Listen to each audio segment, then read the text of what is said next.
यह कहानी शुरू होती है एक छोटे से गांव में, जहां हर कोई एक विधवा महिला की सुंदरता के चर्चे करता है। उसकी सुंदरता इतनी अद्वितीय थी कि उसे देखने के लिए दूर दूर से लोग आते थे।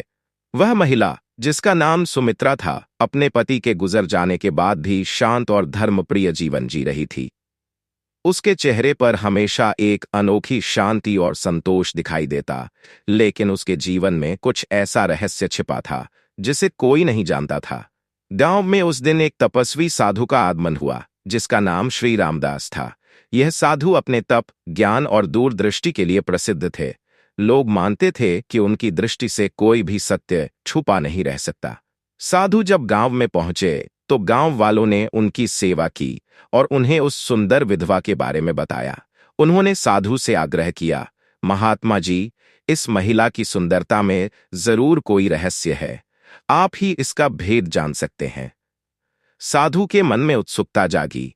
उन्होंने सोचा, यह महिला सच में ऐसी क्यों है?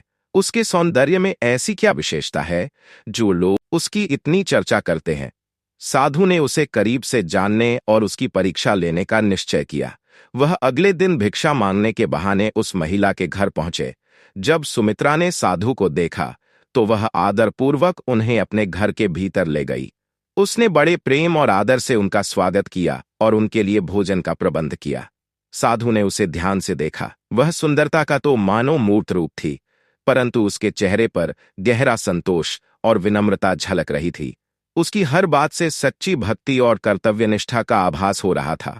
साधु को लगा कि उसकी सुंदरता के पीछे जरूर कुछ अनोखा है, जो उसकी आत्मा की गहराई से जुड़ा हुआ है। खाना खाकर साधु ने सुमित्रा से पूछा, माता, तुम्हारी सुंदरता के चर्चे सुनकर मैं यहां आया हूं। लोग कहते हैं कि तुम्हारी सुंदरता में कोई रहस्य है। क्या यह सच है? सुमित्रा ने हल्की मुस्कान के साथ कहा, महात्मा जी, यह बाहरी सौंदर्य तो क्षणिक है। सच्चा सौंदर्य तो मनुष्य के विचारों और कर्मों में होता है। अगर हमारे विचार और कर्म पवित्र हों तो वही असली सौंदर्य है। साधु ने उसकी विनम्रता पर हैरानी जताते हुए सोचा, वह वास्तव में सच्चाई कह रही है या उसकी बातों में कोई चालाकी है? उसकी परीक्षा लेने के लिए साधु ने चालाकी से कहा, यदि तुम्हें अपनी सुंदरता से कोई मोह नहीं है तो क्या तुम अपने चेहरे पर कीचड़ लगा सकती हो? यह एक कठिन परीक्षा थी। साधु देखना चाहते थे कि सुमित्रा सच में अपने आत्मसम्मान और विनम्रता को बनाए रखेगी या नहीं। थोड़ी देर के लिए वहां सन्नाटा छा गया, परंतु बिना किसी हिचकिचाहट के सुमित्रा पास के तालाब से कीचड़ लेकर आई और उसने पूरे चेहरे पर कीचड़ मल दिया।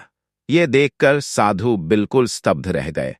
उन्होंने सोचा कि कोई भी व्यक्ति अपनी सुंदरता पर ऐसा बलिदान नहीं कर सकता जब तक कि वह भीतर से बहुत ही पवित्र और सच्चा ना हो।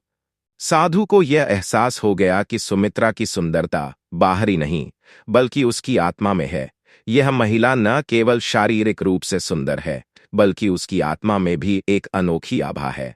साधु ने उसके सामने हाथ जोड़कर कहा, माता, तुमने मुझे सिखा दिया कि सच्चा सौंदर्य बाहरी रूप रंग में नहीं, बल्कि आत्मा की शुद्धता और भक्ति में होता है। तुमने इस संसार को एक अनमोल संदेश दिया है कि असली सुंदरता वह है जो केवल भीतर से आती है। सुमित्रा ने साधु को प्रणाम किया और उनके आशीर्वाद के साथ वापस अपने जीवन में लीन हो गई।